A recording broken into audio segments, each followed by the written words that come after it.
I'm now convening this meeting of the City of Portland Budget Committee and welcome citizen advisors as well as members of the Budget Committee. Let me reset the context and then turn it over to Andrew and team for us to start working our way through discussion items. I think it's the intention of everyone to vet issues today and vote on them Wednesday, but we can talk about that. So 2 weeks ago, I proposed the budget for the City of Portland. Very proud of that proposed budget, and I think it addresses some critical needs in the city. The primary critical needs that I think will still need to take more action by this council if we don't adopt that budget in full are subjects of public safety and homelessness response. Again, I think one of the issues that I see as mayor is the level of police response that we're able to provide in the city. And it is now at a point of serious crisis where we are 64 positions down in the police bureau, and we need to hire more police officers in a state where there are 250 vacant positions competing for available recruits. We have to face that problem, and my proposed budget faces it in a way that obviously is not acceptable to a majority of the council because it would require raising new revenue. Secondly, we need to do more for homelessness response than build affordable housing, which we are doing with enormous investments by this city that I think we're all very proud of, and by dealing with the day-to-day problems of day storage, camp management and cleanup, and other services that we're working through our great partnership with the Multnomah County and the Housing Authority on through A Home for Everyone. We also need to be taking people from the streets to services, and the kind of diversion program that Seattle has used so successfully with their LEAD program is something that we desperately need here. And my proposed budget included funding for that program. That is an issue, again, that we will need to face. So we're going to address the budget this morning. We have a couple of versions of the budget in front of us, one that relies on the new revenues and spends those on those additional services, and another that does not provide for those new revenues and therefore cuts the effort at police staffing and at homelessness response. Nevertheless, we're doing a lot of other great things in this budget that I'm very happy about, but I am very concerned that those two issues will remain unaddressed if we adopt a budget with no new revenues in it. So that's my perspective on the budget before us. Again, we have a couple of documents here that Andrew will talk about. One is a short summary of the 2016-17 approved budget. The other is the 2016-17 approved budget with no new revenue and cuts, including the ones I mentioned, in order to balance. I think it's also appropriate this morning for us to talk about items that council members think should still be in the proposed budget. We don't necessarily have to take motions and actions on those today, but I think there are some individual items that people are concerned about that one way or another might not have gotten addressed in either version of the budget and that need discussion. And then I know we want to talk about budget notes, and there's some verbiage on the table already from at least one of us about budget notes. Anything else for the good of the order that any of you think we need to cover this morning before I turn it over to Andrew? Okay, Andrew, thank you. Thank you, Mayor, Council, citizen advisors. So as the Mayor has noted, the approved budget was filed last Monday and will be voted on this Wednesday on the 18th of May. This Budget Committee meeting is designed to continue conversations about that approved budget, again, in preparation for approval on Wednesday. As the Mayor noted, there are two documents in front of you. The FY 2016-17 approved budget is as it was filed last Monday. And then the approved budget, parentheses, no new revenue, is an alternative proposal based on discussions with some staff in your offices. At today's meeting, Budget Committee members can raise other issues, propose changes, etc.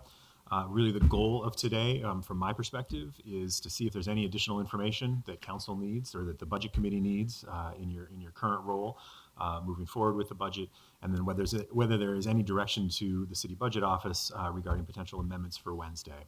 And as we've discussed, those amendments can be in the form of individual amendments on individual line items, or they can also take the place of overall packages and substitutes. With that, what I will do is just walk briefly through sort of the document. We've already walked through the approved budget during our work session last week, and the mayor's given a little bit of an overview of that. The second document, the approved budget with no new revenue. What you'll see on the front sheet and sort of a little bit of the back is essentially a clean version of what that looks like in terms of where the investments go. I think the most useful thing is to look at the table on the bottom of the second page.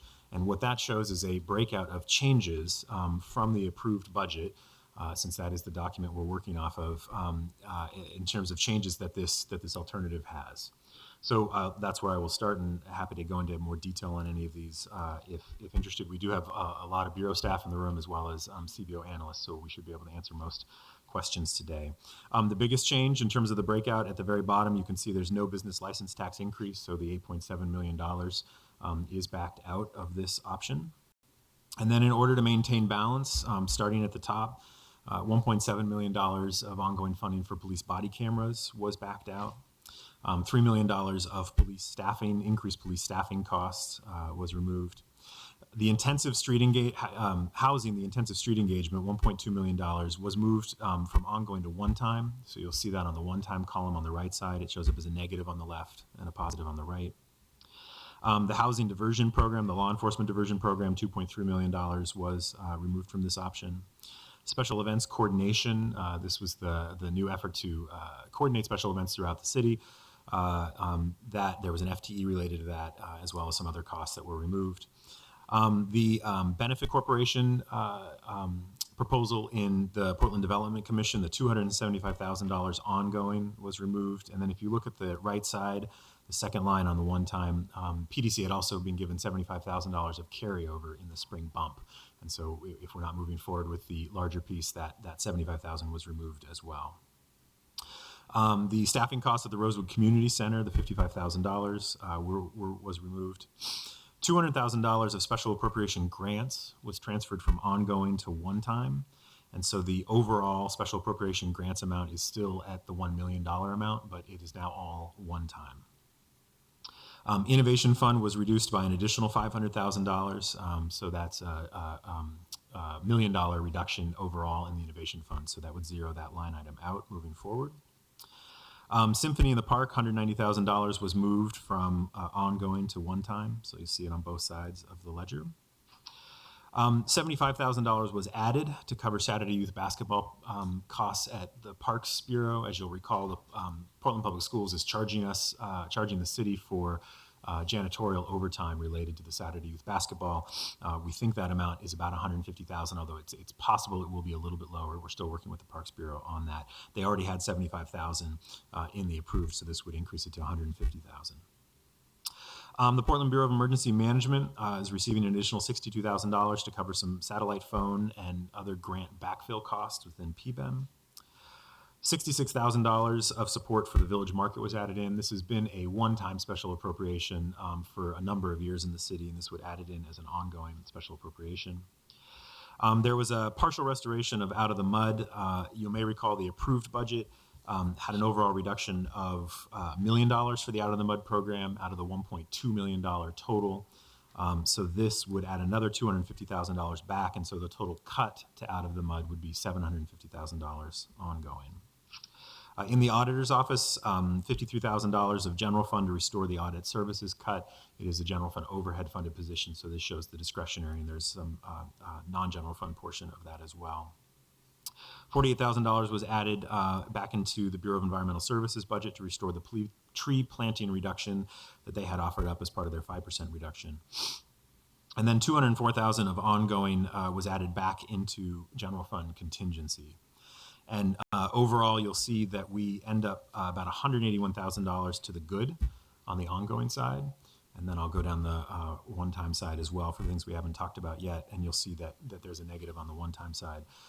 NATO Parkway improvement, almost just under $1.5 million to keep some of those NATO Parkway improvements for the summer and make them permanent was removed from the budget, as well as the $75,000 that I've mentioned on B-Corps. In the Office of Management and Finance, there was $38,000 for an HR position carryover. That position was restored. So OMF got the carryover in the spring bump, in anticipation of the position being cut, the position was restored, and so this removes that carryover so that there's not double funding there. As I mentioned, intensive street engagement was added back on the one-time side, as were the grants, Symphony in the Park. And then finally, $161,000 that had been removed one time from contingency is added back. Total contingency stands at just about $2.4 million after these changes. And you'll see about $181,000 negative on the one-time side. What that means overall is that we are $181,000 to the good on ongoing, $181,000 to the bad on one time, so we're using ongoing resources to fund $181,000 of one time, which again, that's a perfectly legitimate thing to use ongoing for one time. It's the reverse that we try and avoid. The special appropriation grant fund now totals $1 million? It is at $1 million, Okay. all in one time, correct. So our new process for processing special appropriations can proceed, obviously, with that.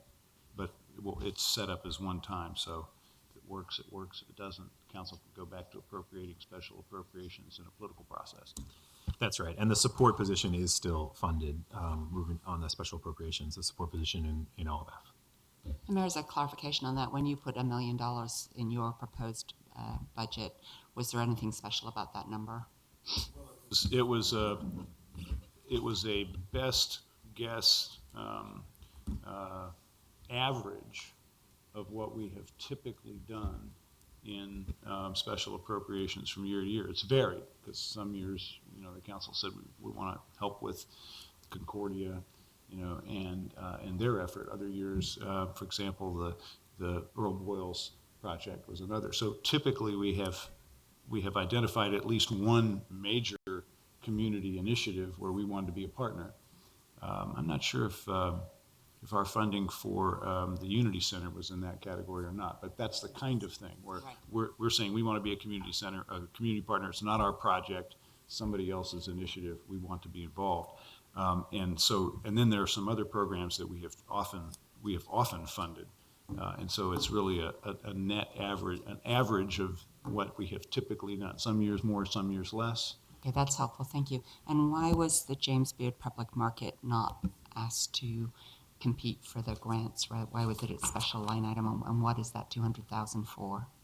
Well, that's project development. That's design, I think. And I think we need to have either PBOT, probably PBOT, talk about that more. But that's to design the changes in the transportation system to allow the project to proceed. Because there's two Multnomah County owned roadway ramps there, and there's a major piece of the bike network that could come to Earth off of what those ramps are now, and that work's got to get done in terms of site design in order for the project to proceed.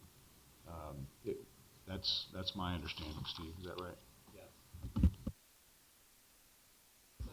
It's really not a special appropriation to the market. It's additional funding for PBOT. Is that correct? I'm not sure who's doing the work, whether it's being done by, probably some of the work's being done by PBOT. Yeah, and I confess, I don't know what the breakdown is either. Yeah. Let me find out. Mayor, can I, so as I read it, the special appropriation under this proposal would be $1 million, contingency would be $2.4 million, and we preserving the $2 million of capital set aside. And is that capital set aside money in future years subject to a competitive process, or what's your vision for that? So the capital set aside, the ongoing has not been, we haven't talked about sort of an allocation process. I think if it does stay in through the adopted budget, we'll need to have that conversation with council. Certainly there's an option to add it to the financial policy around one time, which goes for major maintenance and replacement projects. It could also be a fund designed to both do major maintenance and replacement as well as some expansion of service projects. I think that's a conversation we'll need to have. It is being used and it's allocated one time in the 16-17 budget for some of the one-time projects. So it's really a 17-18 and beyond in terms of the conversation of how it gets allocated. Thank you. I was wondering if the $1 million of block grant money reflects the fact that some of the special appropriations seem to be brought into the ongoing budget, like the VOS and Village Market and stuff like that. Did you guys take that into account? Yeah, I don't think we're not there yet in terms of having everything that's a special appropriation funded that way. in this proposal.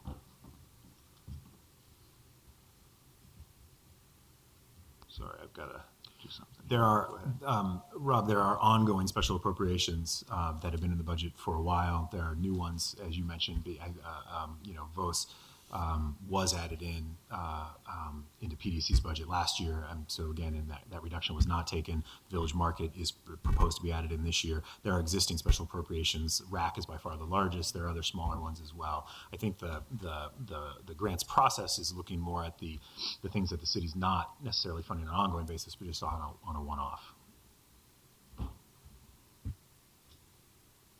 Other comments, questions? Rita, please. Just a process question, just because we're dealing with so many different budgets and I'm new.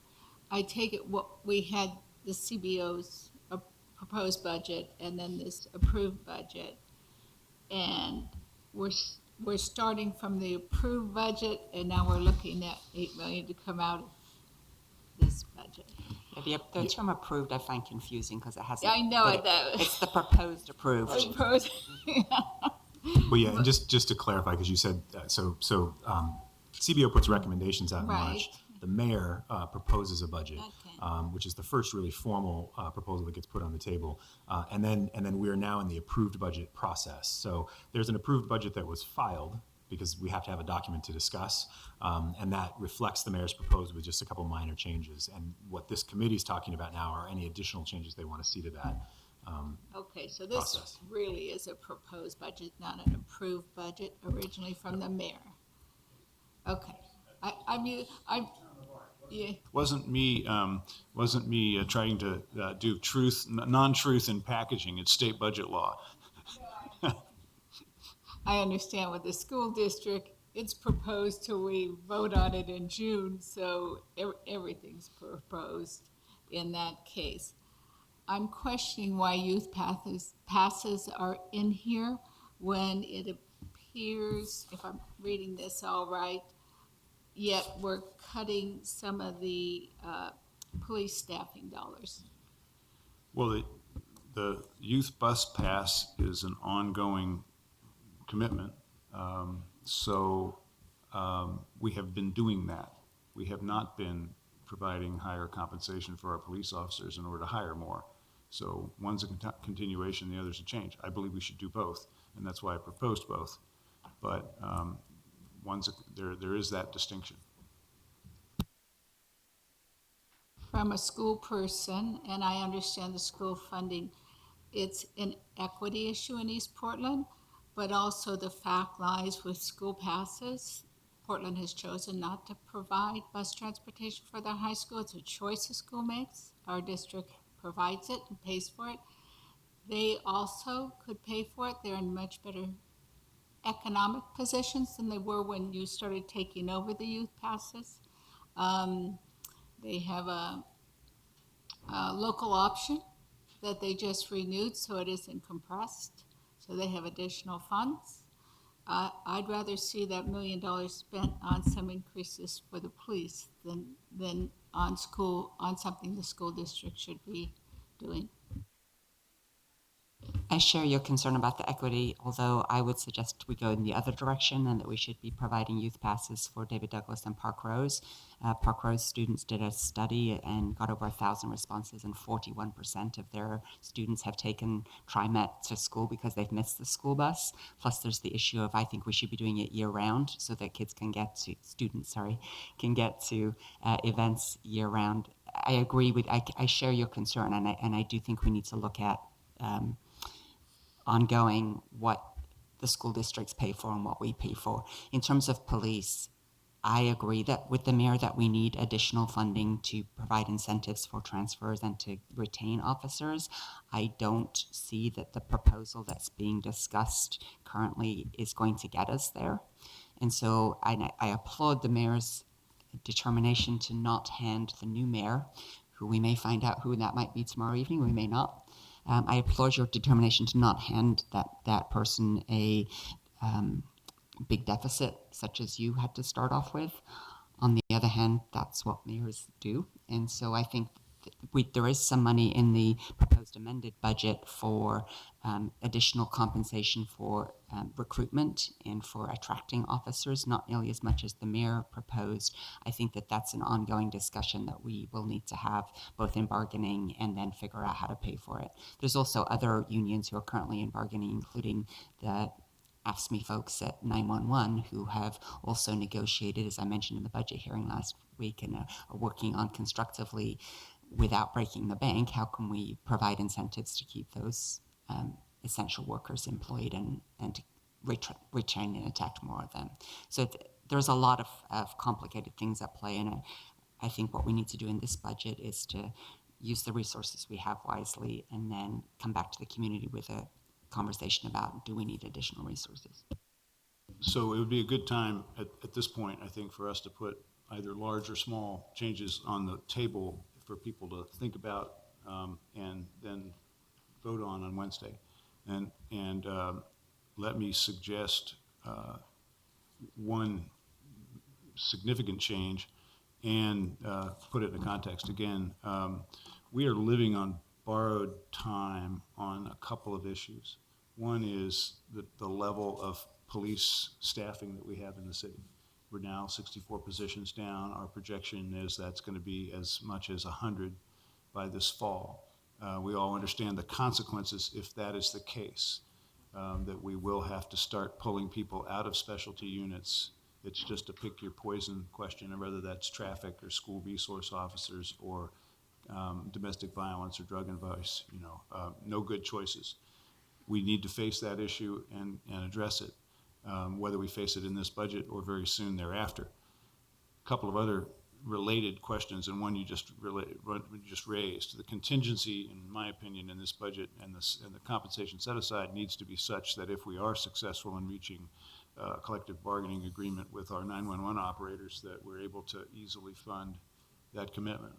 And so we're set up at this point to be able to do that. Although I am always a fan of capital investment, if we're making some choices here, one choice that I would prioritize over appropriating general fund ongoing to additional capital projects not otherwise identified in the budget is on the other issue on which we're living on borrowed time, and that's body cameras. I believe we should move to fund implementation of body cameras. We asked the legislature for the authority to do this. We appropriated $800,000 for the equipment, partial funding for this initiative. And every night that we don't have a controversial police shooting is one more night in which we've gotten away with not having. I thought it made sense. There we go. Body cameras at the scene of that kind of tragedy.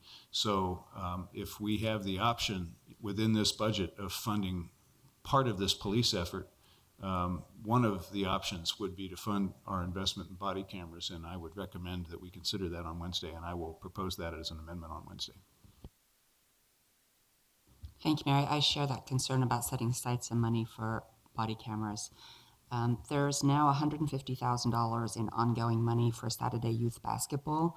I don't believe that request for the additional $75,000 came from our office. So if I got to prioritize funding within parks, I would prefer to use $150,000 of ongoing money for 2 parks rangers for East Precinct, which is East and North Portland.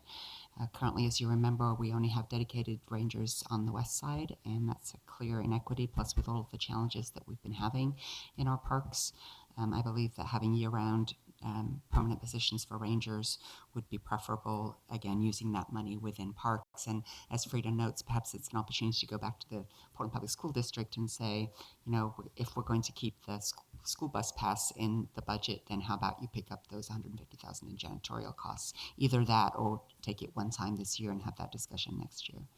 Okay, can we get clarification on that? I thought it was 75,000. It is 100. It's neither 75 nor 150. The request was 100.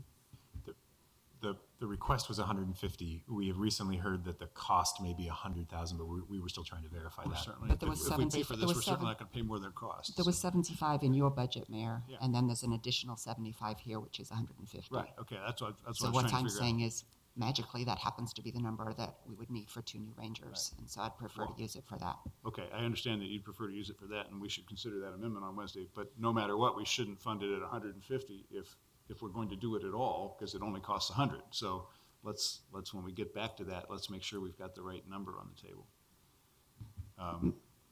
Okay, another much smaller item that I want to highlight, we got good testimony about this at the hearing, and that is the Rosewood Community Center. This is an unusual situation. This is a community center that is operating in partnership with the city, where we have police programs, we have parks programs being provided in a part of the city that is very far from a city community center, about 70 blocks from a community center. And we've had big challenges in that part of the city. So I think the request was for $55,000. It's a staff member, so it is an additional position, and therefore, I don't want to hide that ball. But I think, given the situation in East Portland, given the level of gang violence, given the fact that we had 4 people injured in gunfire inside of this building, I think, frankly, making sure they're fully staffed and that they have everything they need in terms of their working relationship with the police bureau is something that we ought to think about, small dollar item. So I want to put that one on the table on Wednesday as well. But they already get Neighborhood Prosperity Initiative funding, correct? They do, I believe, get NPI funding, and those fund those programs. Those don't necessarily fund, because they're urban renewal dollars, they don't necessarily fund either the police or the parks related programs. So the other potential for that is I'll ask my park staff to work with you on the $2 million ongoing within the community centers Right, they program. get some of that. It's yeah. possible. Let's look at how the numbers ended up last year and see could we squeeze this $55,000 out of that. Yeah, very open to doing it that way, one way or another. I just want to make sure there's that they're getting due consideration, and if we can cover it in the existing community centers initiative funding, great. Can I raise a budget note? We talked a little bit about, on the Halpern fountains, putting a dollar amount, or at least the request, or in the approximate amount, so that a future council knows what was in play. Obviously, it's contingent on the LID being funded, and there's a big agreement that has to be met. But I think the budget note would be strengthened if we put a placeholder number in the approximate amount of, and I think it was 1.4 million, but whatever it is, I'm going to propose that amendment so we have some clarity. I'm sorry, you're going to propose, but we've got this language here. You're proposing that it be strengthened? Yes, so that it now just says that request one-time funding, and I just want to insert in the approximate amount of 1.4 million, I so see. that it's clear that we're talking about the deal that's on the table. And could we also reference in that budget note the LID that's proposing to be formed, Yes, that money is the contingent on the LID LID? must be formed, and they must meet their obligation in order for us to fund.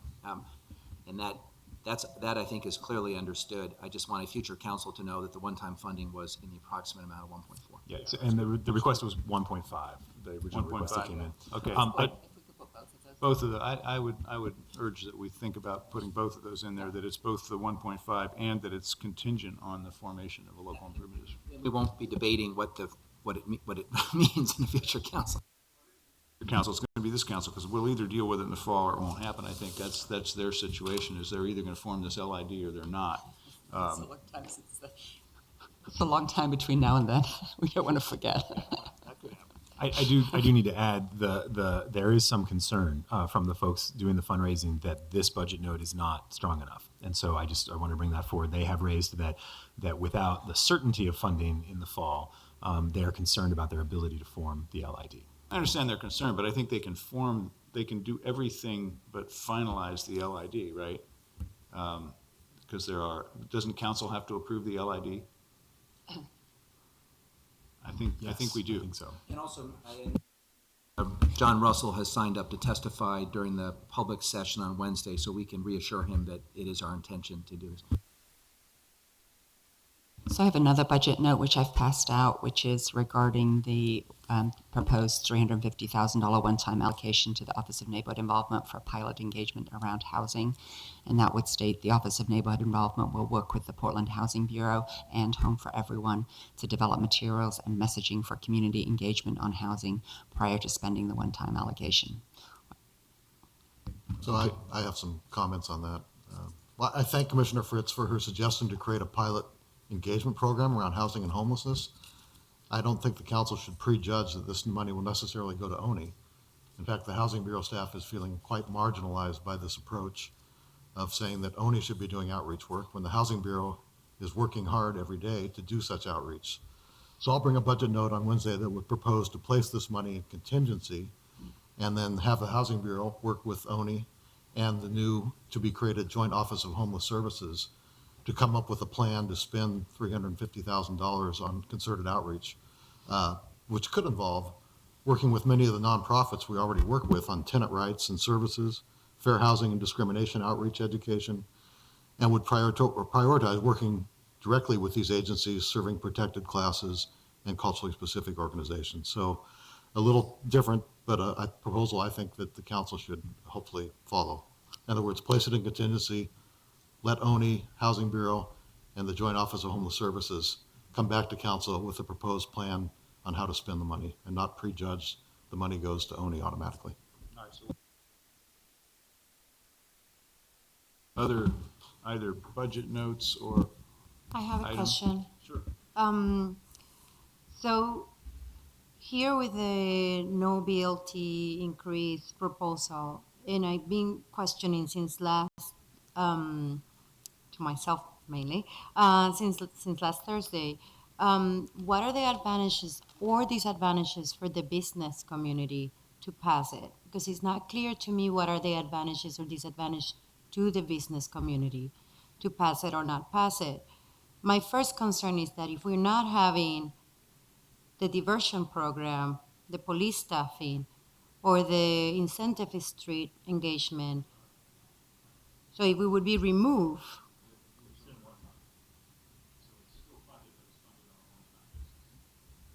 intensive street engagement is still in this proposal, but it moves over to the one-time column. So it's funded, but it doesn't automatically so continue. these would not be removed if we don't have the BLT.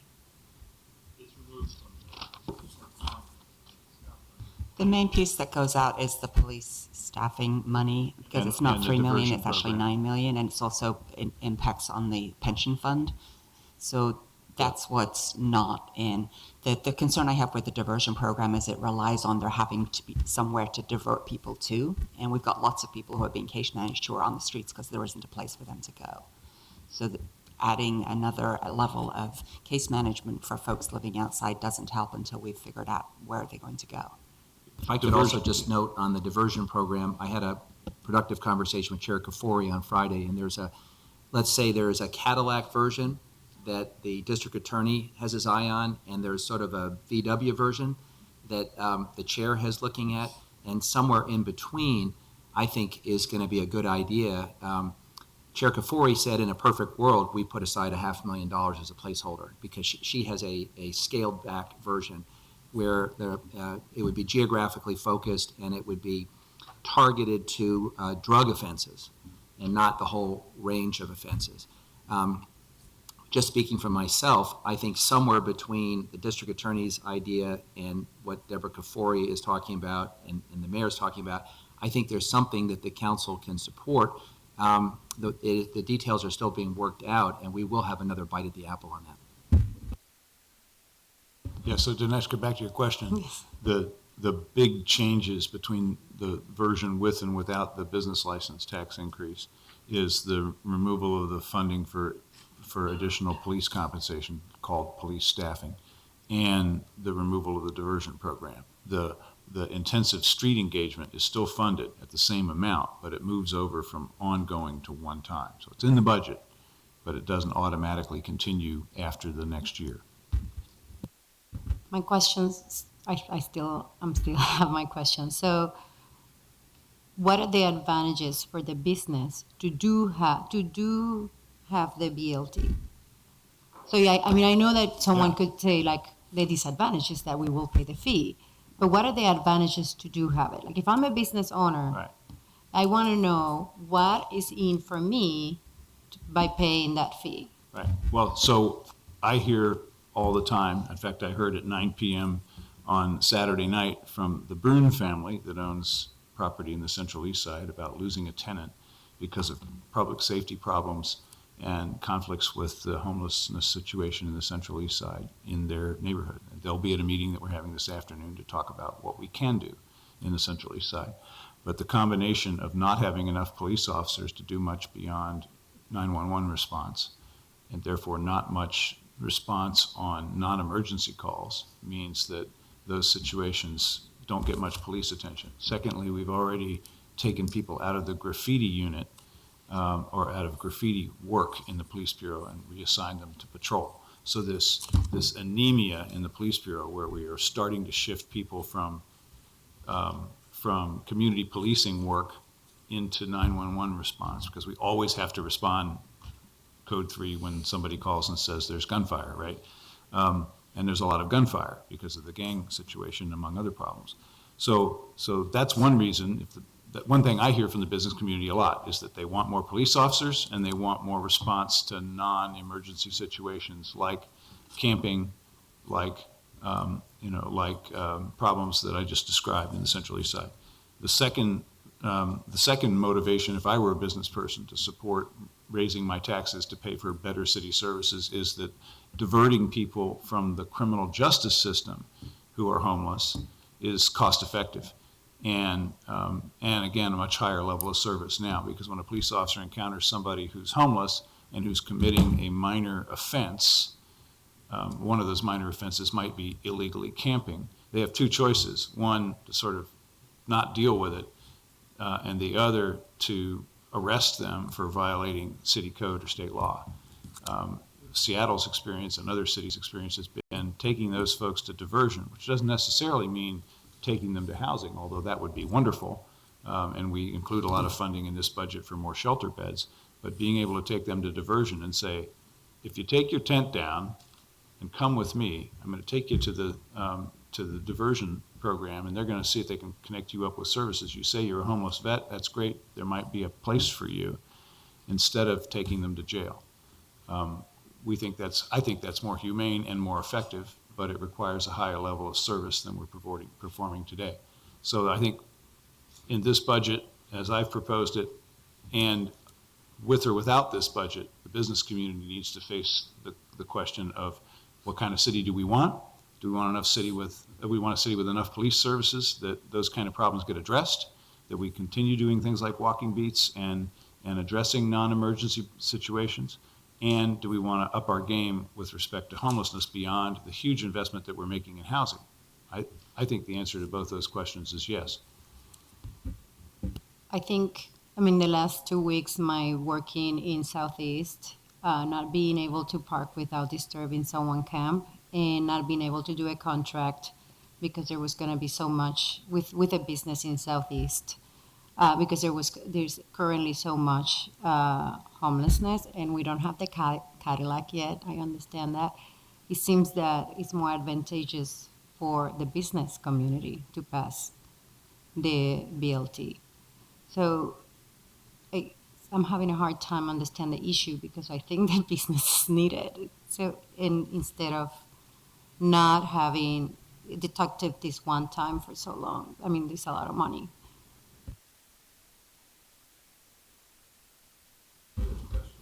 I just wanted to point out that another thing that's not funded in one time or ongoing in the no new revenue budget is the body cameras, which I think will make a huge As I difference. mentioned, I want to put that on the table on Wednesday to try to fund that with the funds that we're now dedicating to capital, because we have already met our requirement for how much one time goes to capital. So, Mayor, I appreciate that, and I'd like to try to work with you and my other colleagues to see if we can make that happen. So my question to the city budget office is, what would be the impacts on ongoing versus one time if we were to divert for some of that capital set aside to body cams? Yeah, so there are two ways to do it. One, if we diverted the funding in 16-17 so that police got going right away with the body camera program, we would need to find $1.6 million or $1.7 million of one-time offsets.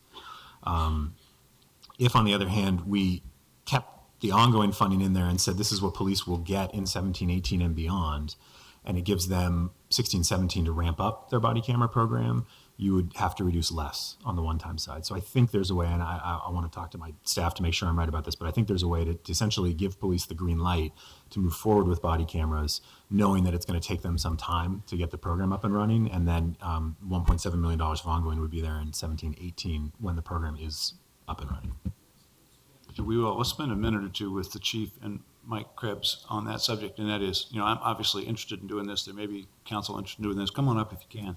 And that is, obviously, we don't go from 0 to 60 in 10 seconds here. We don't go from spending nothing on body cameras to spending $2 million a year, or $1.6 million a year. So how does that, if you as the chief and the command staff knew that the city council is not only going to fund the acquisition of body cameras, which we partially did with the $860,000, I think. 834 that we've already allocated, that you've already got and can carry over, right? That's proposed to carry over still. Yeah, so you've got that money, you can carry it over. If we step up and say the remaining funds are coming, what's the ramp up look like? And just before that you answer that, and I'll give you time to think about it, I want to remind the council that we haven't actually made the decision yet that we're going to do body cameras. We had a hearing that was fairly contentious a year ago. Since then, Representative Lou Frederick and others put some safeguards in at the state level in terms of surveillance and when they would be on and such like. I believe that the Community Oversight Advisory Board is, and the Department of Justice process is starting to get to consensus that it would be a good idea. So I certainly am very interested in doing it. But let's just remember that we haven't actually set as a council policy with a vote that we're going to do it. And then the second thing to maybe factor into your answer is the Portland Business Alliance suggested to me that there might be some kind of federal funding for both initial purchases and ongoing storage capacity and those kinds of things. So in terms of the number that's in the proposed budget, is that fungible? Could it be plus or minus depending on whether we can get grants and other things? I'll jump in and start. So a couple things. The one big wild card that would still be outstanding is that the city has an obligation to bargain around body camera impacts and policy. So that's the one wild card going forward, not accounted for in body camera money, accounted for in the other pool of money. We've done a lot of work. We were down testifying the legislator this year. We got the legislation piece around body cameras where it works well for us. We've had, this is one issue that the police bureaus had probably more interest in externally and internally than any other issue. So we ended up having half a dozen different community forums to get input as well as all of our electronic input, both externally and internally. So our next piece would be proposing a body camera policy based on that, and that's where in that policy, that's where we come back to the union piece there. And with respect to some of the grant opportunities, the majority of those grants, and body cameras, I think are going to be the new national standard for the profession. You had the president talking about it this year, and Congress even authorizing money and grant opportunities for departments. The majority of those grant opportunities were for departments who had not yet looked at those or piloted those. So we were not eligible for a lot of that because we've been looking at this for a while. We have already piloted that. Of course, we have the cameras in the car, but we did on-body camera piloting out of our traffic division. One piece, Mayor, you talked about ramping it up, and if we were approved, sufficient funding for this, I can't see us really start to deploy them until late fall, maybe the first part of next year, possibly, because we have to, first of all, get the body cam policy in place, send out an RFP.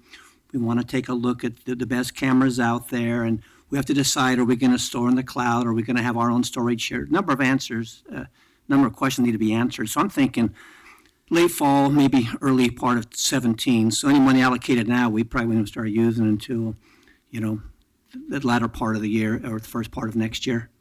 So obviously, what we want you to do between now and Wednesday is make sure we've got that number clear in terms of what that actual dollar amount is, and that maybe that's the 1.6 or maybe it isn't. And then secondly, obviously, it does still need to be bargained, but if it's funded, then you know that that's possible once it is. And just following up, if the Bureau could look into asset forfeiture fund as well, because I understand that some of those funds may be available for body camera costs, and so again, may help bridge to the future if the ongoing funds get set aside. So, Okay, yep, we can look at that for sure. great. Question. Commissioner Fitz, you might know this. Is there is funding from Cable Regulatory Commission that could be allocated to that? Cable Regulatory Commission? Cable money? It's for technology. And it's lots. Yeah. I think that there's maybe a number of different places that we might be able to find the money. I think I agree with the mayor that it's important to have a placeholder in this budget. As to whether it's exactly that number or not, I think is debatable. And so I agree that we would ask maybe the Cable Regulatory Commission if they could assist, if there's federal grants or Homeland Security or whatever. That would seem. And everybody may remember these details, but we got to buy the equipment. We got to figure out how we're going to store it, Correct. store the data, and then we have staffing costs associated with managing that data, because officers coming in off a shift or downloading their data one way or another, they need to manage that and to respond to records requests from that based on the state law that we got, which actually is workable, that we will not be overwhelmed with records requests, but we will certainly have a lot of them. Very labor intensive. Anyone that's implemented a body cam policy quickly found out that they need the personnel to keep this thing up. This isn't just, you film it and stick it in the cloud. There's a lot of things going on with redaction for public records requests. There's a retrieval for going to court, all those kinds of things. There's a lot of personnel hours involved in body cams too. Yeah, so it might be a staffing issue too, that we can do it when we have better staffing. That's in some of that. Yeah. Mayor, I have just a procedural request. Since we have a pretty small number of proposed amendments and changes, I would request that all of our colleagues get their language in by no later than tomorrow afternoon, so that Andrew can send out a cheat sheet with the amendments, with how we pay for them, and to the extent there is an impact that goes beyond moving money around, contingency or whatever, he shows us what those options are. So we have a chance to come in Wednesday with a clear-eyed assessment of the options. Close of business tomorrow is pretty late, so could we make it by earlier than that? Yeah, I was going to suggest noon tomorrow. Noon tomorrow? If possible, yeah. Okay, Yeah. that's soon enough, Andrew? All right. Yeah, So I the think that's mayor good. has made clear that his remaining priorities are Rosewood, which is, I say, I'll work with Parks and your office and see if there's a way to make sure that gets funded, because I agree it's an area of town that's underserved, and the cameras that we just discussed. My two, as I mentioned, are the Rangers for East Portland and the Director's administrative assistant. As you'll recall, the budget office had recommended 3 administrative positions in ONI. The proposed and the no revenue both provide the administrative assistance for crime prevention and livability, but not for the director's office. That's $85,000, and I would really appreciate that being funded. It's essential. Just on that, I actually, a couple of things, Commissioner, on the ONI position, we did just recommend 2 of the administrative positions. You are asking for the 3rd. CBO recommended 2, and that's what was in the mayor's proposed. Yeah, just want to be clear. And overall, in terms of this, I want to get a sense from the budget committee. So, and Commissioner, you just ran through these, but let me do them again. The sort of the potential changes for Wednesday that I've heard talked about. Maybe using some of the capital set aside for future body camera costs, potentially moving the basketball funding over to fund Rangers, funding for the Rosewood Community Center, some changes to the budget note on Halperin regarding the dollar amount and the LID. The linkage there. Potential changes regarding the Office of Neighborhood Involvement, the budget note on the outreach, the homelessness outreach funding, and potentially a couple amendments around that. Commissioner Fish, I heard you mention diversion program, $500,000, but I wasn't sure if that was a formal change or not. No, I'm not proposing it at this point, but unless the mayor wants to have that discussion on Wednesday as a placeholder, because I think the county chair does have a more modest first phase, and there's a number of ways we could tackle it. I do think the concept of a diversion program is very important if we're going to be doing enforcement, because when people get cited, then they can't actually get into homes because they don't pass the background check, and this, then we start having clean slate come and clean up their balance sheet so they can get a job or housing. So I think the concept is good. The question in my mind is it cooked? Do we have a concept, and then what's the scale? And potentially we can have that conversation soon, but not through the budget. And I would look to the mayor for some guidance on that. Yeah, I'll check on that. I appreciate that. There's a working group that consists of the district attorney and the county as separate from the district attorney, because obviously he's an elected official and he has his point of view. County board is reducing the number of jail beds in their proposed budget, so this is more needed than ever, maybe. The Lane Borg and others, folks from legal services. So there's a big working group that's been working on this. We'll check in with them and see if they think there's a reasonable placeholder number. And then, Commissioner Fritz, you had mentioned the officer neighborhood involvement, the administrative position as well as a potential amendment. So, and then I got one more fact detail check that has escaped me, and that is between the first set of hearings and the second, we talked about the Multnomah County Sheriff IGA. Is that in? The River Patrol. Is that in now? It is not. All right, So we River- have to well take- done, we have Mayor. to take that up on Wednesday as well. Yeah, River Patrol never, one Okay. time probably I again. have- but I have- And let me just, I just want to comment on the previous discussion, and then I know you'll finish up. Remember that we will, after the budget is finalized, be discussing whether we're going to refer a tax on recreational marijuana sales to the voters in November. That's not part of this discussion, but potentially, particularly if the diversion program is more targeted, focused on folks with drug and alcohol problems, that might be something that could be funded in a different way. I also wanted to bring forward an amendment on Wednesday that would fund the Smart Cities Initiative, the Open Data Access Plan, for consideration by my colleagues. Something that we What's received that? a lot of testimony during budget hearings, also during the comp plan hearings about the need for an open data access plan. So I'd like to bring that forward for consideration. I have two others that were raised from at the Bureau staff level. One is for the Bureau of Development Services. It would add an additional 3 positions related to ITAP to deal with some of the ITAP project issues, and they would be funded with fee revenue. So if there is no objection, we'll move forward with that as well. And I actually want to get to a process standpoint in just one second. And then also, there is a budget note that was added in the approved as filed regarding the data center, the Office of Management and Finance. And what that budget note says is, again, it reminds everyone that council has allocated the first year costs of the data center, but there is an additional general fund cost moving forward, and it directs OMF to bring forward a decision package in next fall's bump, requesting one time, and it says council will consider that as a high priority. OMF has raised the concern that they really do need that to be funded, and so whether changes could be made that says council will fund that. The thing I do want to note is, again, with the Halpern Fountain, we're dealing with a couple of the same issues there in terms of competing priorities. So I did want to raise that, though. They are concerned about contracting and moving forward with that data center relocation without the certainty of the remaining general fund. The remaining general fund was about $2.7 million more. So that may be an issue as well for Wednesday. From a process standpoint, I want to make sure that I'm getting a sense of council on this. Previously, in discussions with your staff, there was some desire to bring forward the no new revenue proposal as a complete package on Wednesday. That would essentially be a substitute for the existing approved that's on there. If there is that general sense from council that's still the direction, I will do that. We will prepare that. And then these other amendments will be brought forth separately. Okay. All right. So that's what we will do. May I get a clarification from Commissioner Saltzman? What was that last item you were just talking about for Smart Cities funding? For an open data access management plan. And isn't that what the $40 million grant is going to be for? No.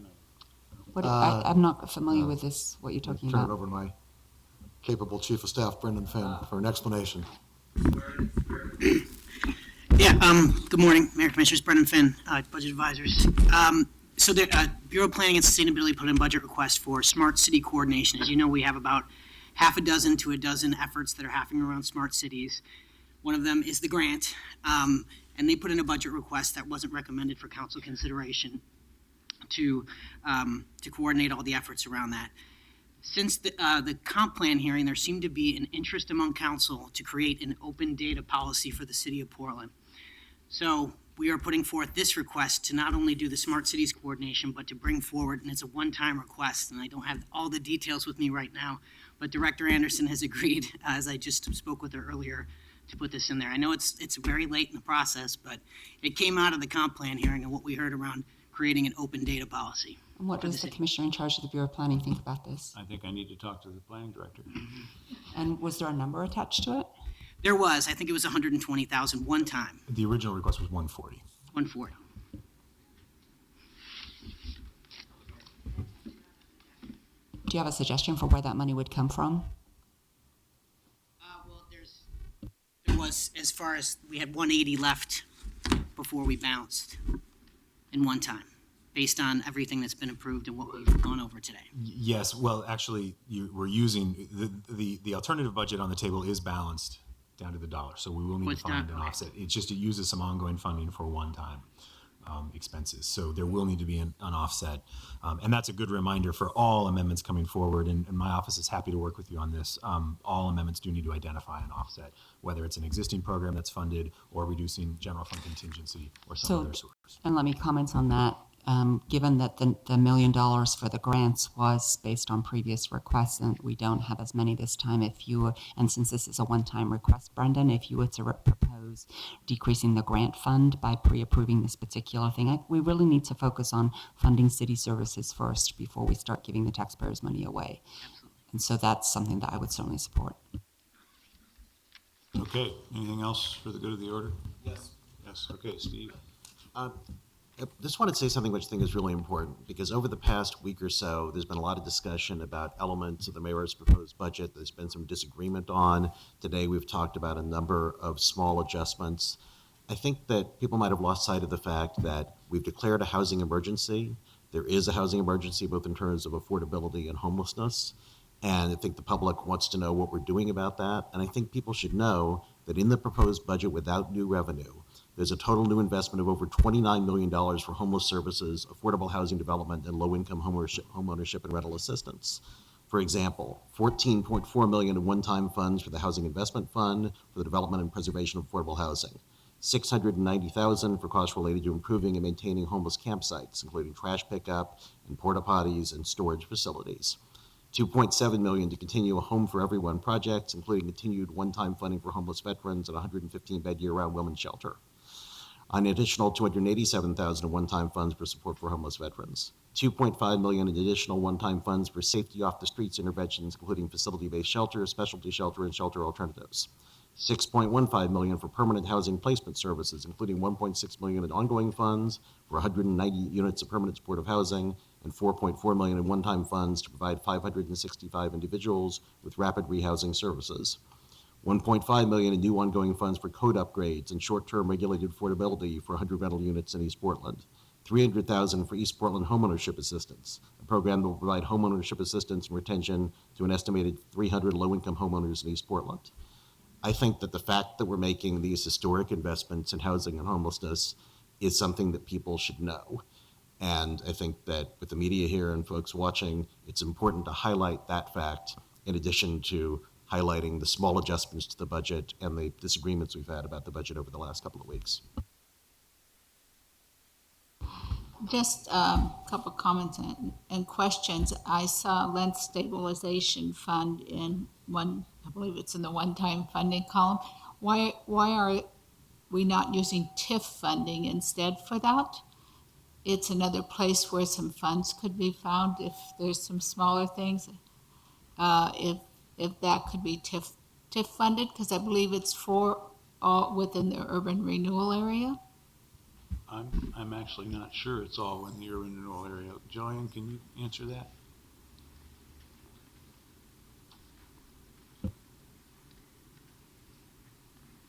Jillian Detweiler, Mayor's Office.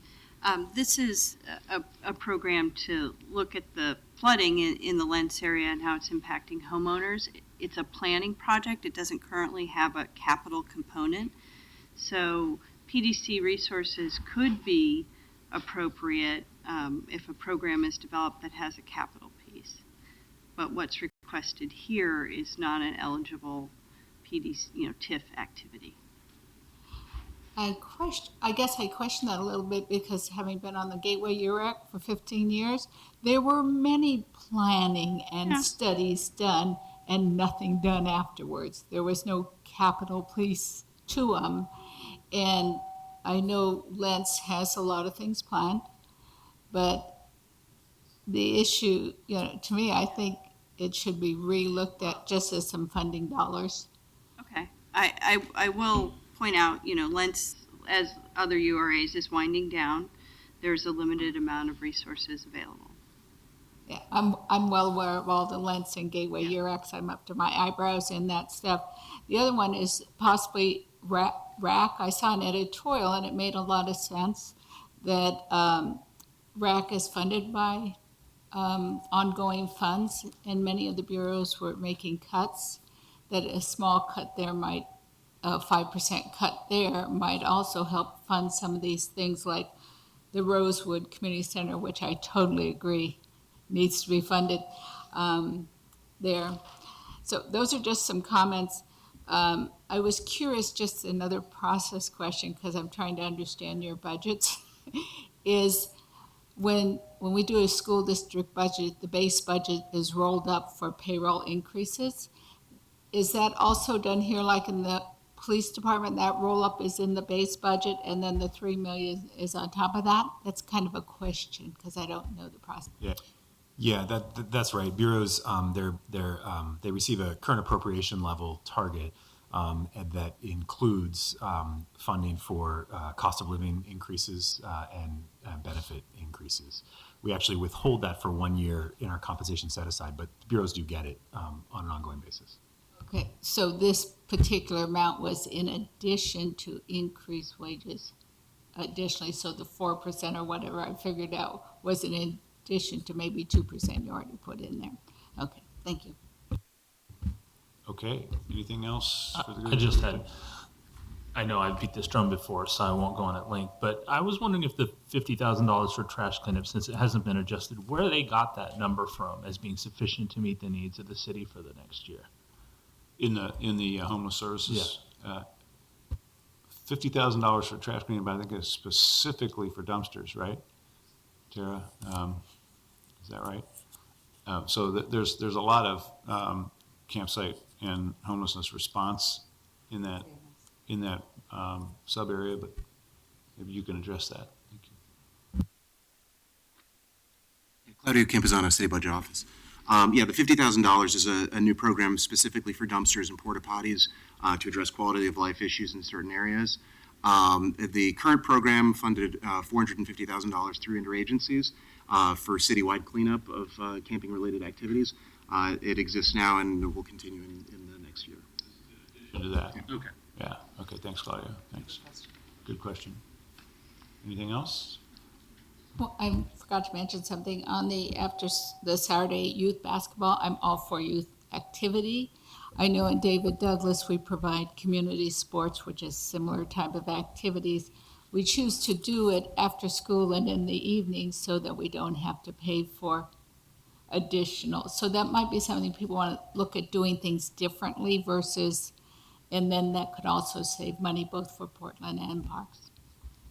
Yeah, I think from memory, Portland Public charges us after school as well as if we do it on weekends. So it's just a matter of providing the options for youth to do something healthy on the weekend as well. I don't think it would save us any money if we did it in the evening. I think it's a negotiable, Douglas, if it's for youth, does not charge for, as long as we don't have to have an increased amount of custodial during that time. So might be time to talk about a different approach. Okay. So thank you all very much. So this meeting of the Budget Committee is continued to Wednesday, May 18th at 9:45 a.m.